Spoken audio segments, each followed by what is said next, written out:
어제가 12월 25일 성탄절 크리스마스였습니다.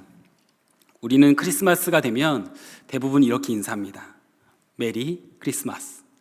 어떻게 메리 크리스마스라고 인사들 많이 나누셨습니까? 그런데요, 우리가 이렇게 인사하는 메리 크리스마스가 무슨 뜻인지는 알고 인사는 하시는 건가요? 여기서 메리 크리스마스는요, 메리는 즐거운 또는 기쁨이라는 뜻과 함께 크라이스트의 그리스도와 마스의 예배가 합성된 크리스마스입니다. 그러니까 메리 크리스마스는요, 즐겁게 기쁘게 그리스도를 예배합시다라는 뜻을 가지고 있습니다.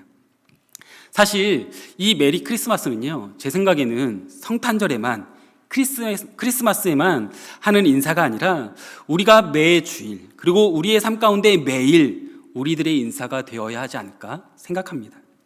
이 시간 말씀을 나누기 전에요, 현장에 계신 우리 성도님들께서는 옆에 있는 분들과 함께, 또한 가정에서 예배하시는 우리 성도님들은 가족들과 함께 이렇게 인사했으면 좋겠습니다. 메리 크리스마스. 한번 인사해 보실까요? 메리 크리스마스. 네, 메리 크리스마스. 마스크를 쓰고 있으시지만 전혀 웃음기 없이 그냥 형식적인 인사를 하시는 것 같은데요, 우리 다시 한번 인사했으면 좋겠습니다. 환한 미소와 마스크 속에 감춰져 있는 환한 미소와 함께 메리 크리스마스 한번 해보실까요? 다시 한번 인사하겠습니다. 메리 크리스마스. 네, 우리는 성탄절이 되면 인간의 몸을 입고 우리를 구원하시기 위해 이 땅 가운데에 오신 아기 예수님의 나심을 본문이 주로 본문이 되어 말씀을 나눕니다.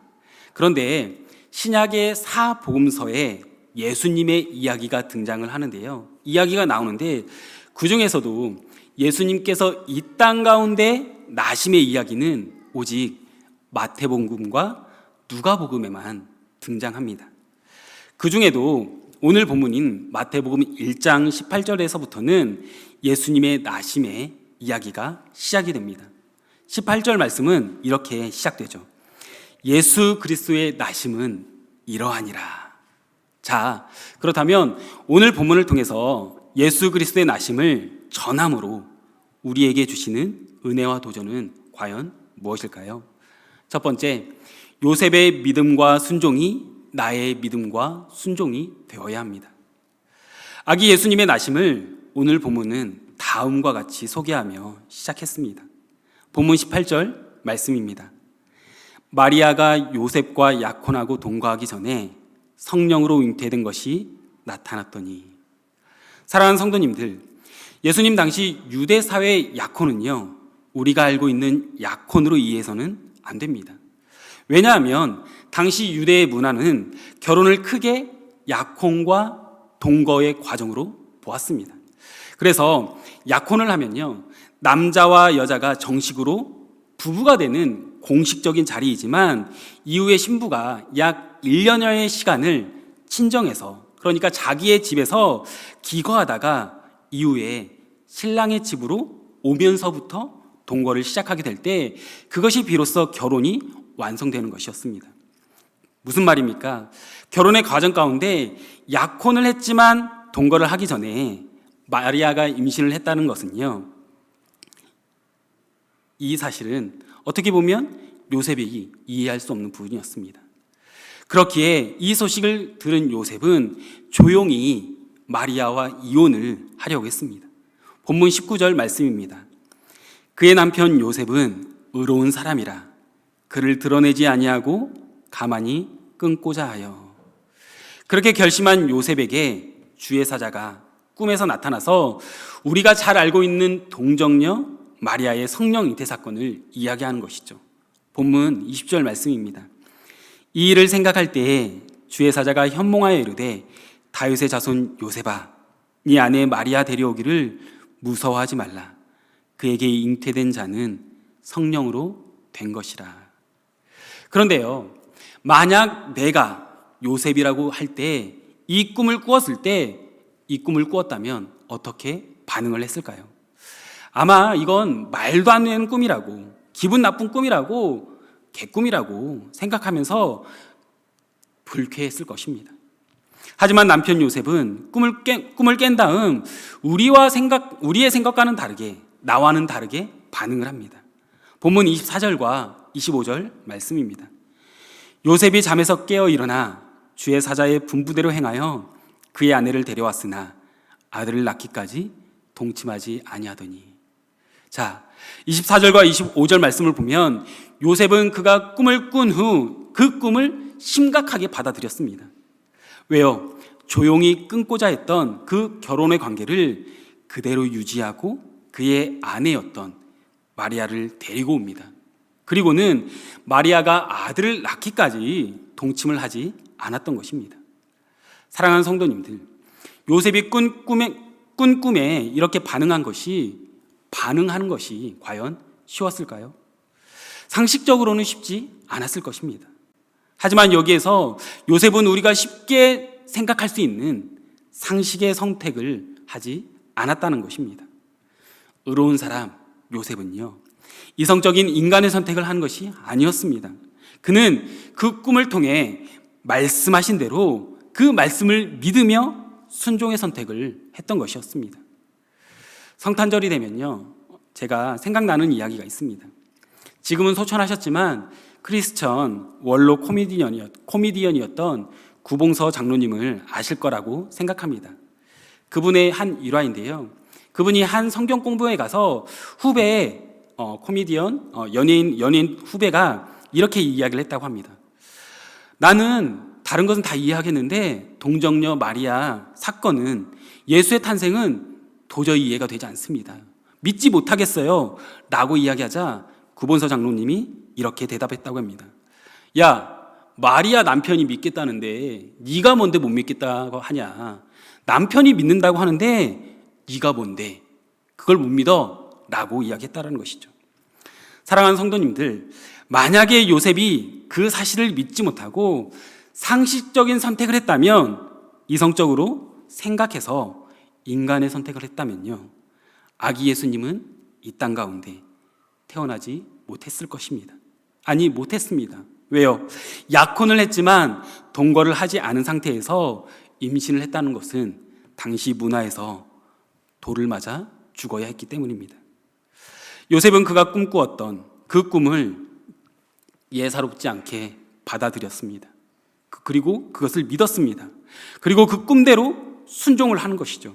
그로 인해서 예수 그리스도가 이 땅 가운데 나시게 된 것입니다. 그래서 요셉이 이것을 비밀로 지켜주었지만, 또 동거는 했지만 동침하지 않았기 때문에 동정녀 마리아의 예수 나심의 이야기가 오늘날 우리에게 들려주고 있는 것입니다. 재미있는 것은요, 이 땅 가운데 예수님의 나심을 이야기하는 누가복음, 아까 제가 서두에 말씀드렸죠. 사복음서 중에서도 예수님의 나심을 이야기하고 있는 본문은 마태복음과 누가복음이라고 이야기를 했습니다. 그 중에서도 누가복음은요, 요셉보다는 마리아의 믿음과 순종을 더 강조하고 더 잘 보여주고 있는 것입니다. 반대로 오늘 본문인 마태복음은요, 마리아의 순종과 믿음보다는 요셉의 믿음과 순종을 더 강조하고 있습니다. 결국에는 예수 그리스도의 나심에는요, 요셉과 마리아, 즉 두 부모의 하나님을 향한 믿음 그리고 순종이 있었기 때문에 가능했던 것입니다. 작금의 시대에도 요셉과 마리아와 같은 이들이 필요합니다. 왜냐하면 예수 그리스도가 이 세상에 참 구원자로 나타나시고 역사하기 위해서는 우리의 신앙을 상식의 선에 가두지 않고 믿음을 이성의 잣대에만 두지 않고 하나님께서 역사하심을 기대하고 믿고 따르는 자들이 필요한 줄 믿습니다. 이미 이 땅 가운데 오셨던 그 예수님께서는 요셉과 마리아의 믿음과 순종 때문에, 그들의 믿음과 순종이 있었기 때문에 가능했음을 우리는 성경을 통해 발견하게 됩니다. 이제 우리가 다시 오실 예수님을 기다리며 요셉과 마리아와 같은 그런 믿음과 순종의 삶을 살아야 하지 않겠습니까? 사랑하는 성도님들, 과연 나에게는 요셉과 같은 믿음과 순종이 있습니까? 그리고 말씀을 통해 주시는 도전에 대한 순종의 삶을 살아가고 계십니까? 하나님께서는 그런 믿음의 순종의 사람들을 통해 오늘도 예수 그리스도의 나심을 나타내기를 원하십니다. 그래서 그 가운데 우리가 예수님의 나타나심을 우리가 드러낼 수 있는 그런 믿음과 순종의 삶을 살아가시는 성도님들이 되시기를 주님의 이름으로 축복합니다. 두 번째, 오늘 본문을 통해 그리스도의 나심을 전함으로 주시는 우리에게 주시는 은혜와 도전은 무엇입니까? 예수는 나와 함께 하시는 임마누엘 구원자이십니다. 임마누엘의 구원자이십니다. 오늘 본문 가운데 강조하는 것이 있는데요. 그것은 바로 예수님의 이름입니다. 본문 21절에서 23절 말씀입니다. 아들을 낳으리니 이름을 예수라 하라. 이는 그가 자기 백성을 그들의 죄에서 구원하실 자이심이라 하니라. 이 모든 일이 된 것은 주께서 선지자로 하신 말씀을 이루려 하심이니 이르시되 보라 처녀가 잉태하여 아들을 낳을 것이요 그의 이름을 임마누엘이라 하리라 하셨으니 이를 번역한즉 하나님이 우리와 함께 계시다 함이다. 천사가 요셉에게 나타나서 태어날 아이에 대해서 이야기하며 두 개의 이름을 줍니다. 하나는요, 아들을 낳으리니 예수라 하라. 그리고 또 한 가지는 구약의 이사야서 7장 말씀을 성취하는 것으로 임마누엘이었습니다. 그렇다면 예수와 임마누엘의 뜻은, 그 이름의 뜻은 무엇일까요?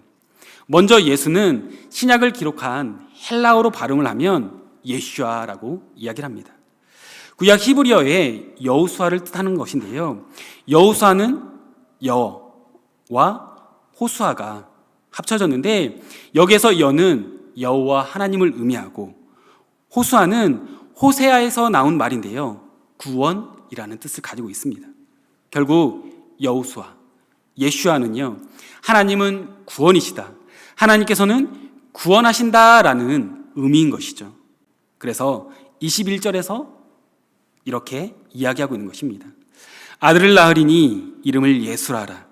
이는 그가 자기 백성을 그들의 죄에서 구원할 자이심이라 하니라. 그러면 임마누엘의 이름의 뜻은 무엇입니까? 23절에 보면 그 뜻이 기록되어 있습니다. 바로 하나님이 우리와 함께 계시다입니다. 결국에 예수님은 이 땅 가운데 나시기 전에 이미 주어진 이름으로 살아가실 삶의 방향과 목적이 정해지신 분이셨습니다. 사랑하는 성도님들, 우리는요, 자녀들이 태어나고 또한 자녀들이 태어난 이후에 자녀들의 이름을 짓는데 굉장히 큰 고민을 합니다. 그리고 그 이름에는 어떤 의미와 뜻을 가지고 있습니다. 한번 생각해 보십시오. 나의 자녀가 내 이름에는 어떤 의미와 뜻을 가지고 있는지. 아마도 자녀들의 이름에는요, 부모가 바라는 마음으로 뜻을 담아 지었을 것이라고 생각합니다. 그래서 우리 자녀가 그 이름대로 걸맞게 살아가기를 바라는 마음으로 그 이름을 심사숙고해서 어떻게 하면 잘 지었을까 고민하며 이름을 짓는다라는 것이죠. 그렇다면 예수님의 삶의 방향과 목적은 그 이름대로 무엇이었습니까? 자기 백성, 곧 하나님께서 창조하시고 다스리셨던 그 백성들을 포기하지 않으시고 죄에서 구원하시고자 이 땅 가운데 오신 그분이 바로 예수 그리스도라는 것입니다. 젊은이 사역을 하며 성경을 요약했을 때 성경의 핵심은 무엇인가라고 주제로 이야기를 나눈 적이 있습니다. 그 가운데 많은 청년들과 이야기했을 때요, 결론은 하나였습니다. 임마누엘, 하나님은 우리와 함께 계시기를 원하신다는 것입니다. 왜냐하면 구약 성경의 전체 흐름을 보면 언약 백성인 이스라엘이 하나님과의 언약을 무시하고 또한 우상을 섬깁니다. 그러면 하나님께서는 인내하시고 선지자를 통해 경고하시죠. 그렇지만 하나님의 음성에 그들은 귀를 기울이지 않고 심판을 통해 징계를 받고 또한 그로 인해 그들이 시련을 경험하게 됩니다.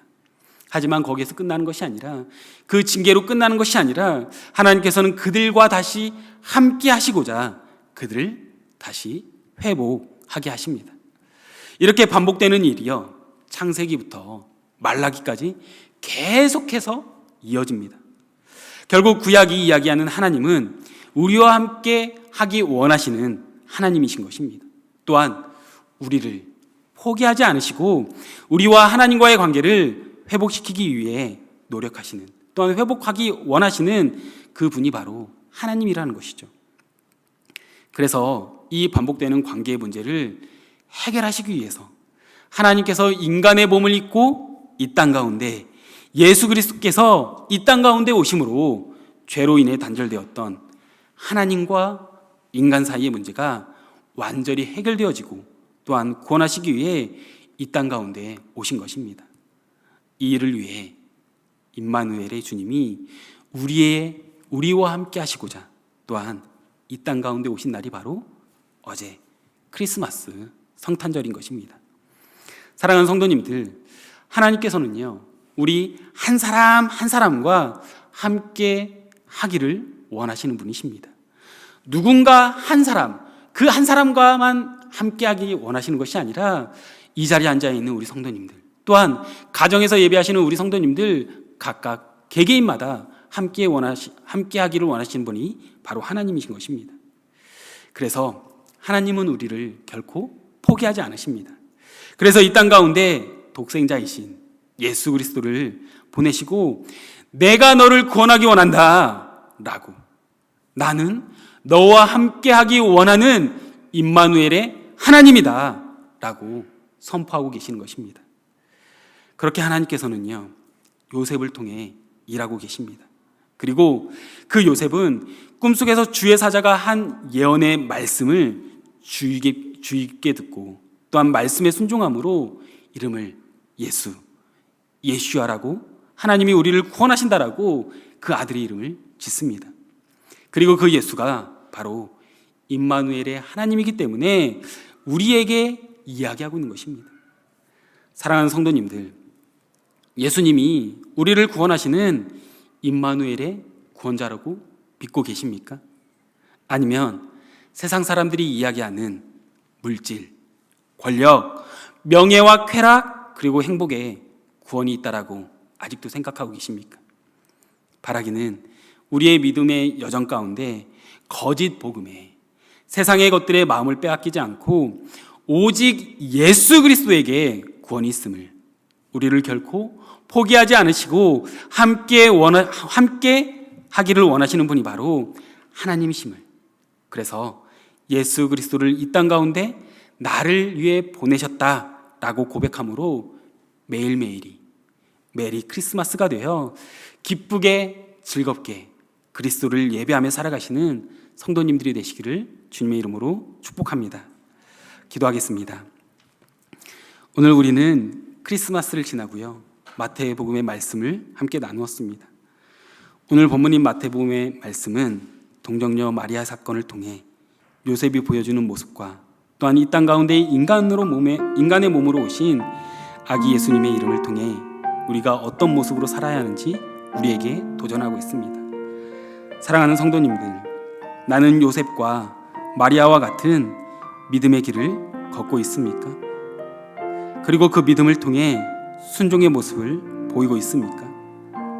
또 예수님만이 나를 구원하시고 함께 하시는 분이심을 믿고 있습니까? 그래서 우리를 포기하지 않으시고 우리와 함께 하시는 하나님께서 예수님을 우리를 위해 보내셨음을 믿으십니까? 이 시간 다 같이 기도하실 때 기쁨의 성탄 크리스마스를 지나며 우리의 믿음이 어디에 있는지 점검하길 바랍니다. 점검하길 소망합니다. 요셉과 마리아와 같은 상황이 나에게 일어났을 때 그 모든 것이 하나님께서 계획하심을 믿음으로 순종의 삶을 살아가는 믿음의 인생이 될 수 있도록 예수님만이 나의 구원자이시고 나와 함께 하시기 원하시는 임마누엘의 하나님임을 날마다 경험하며 살아가는 인생이 될 수 있도록 이 시간 다 함께 기도하며 나가도록 하겠습니다. 기도하겠습니다.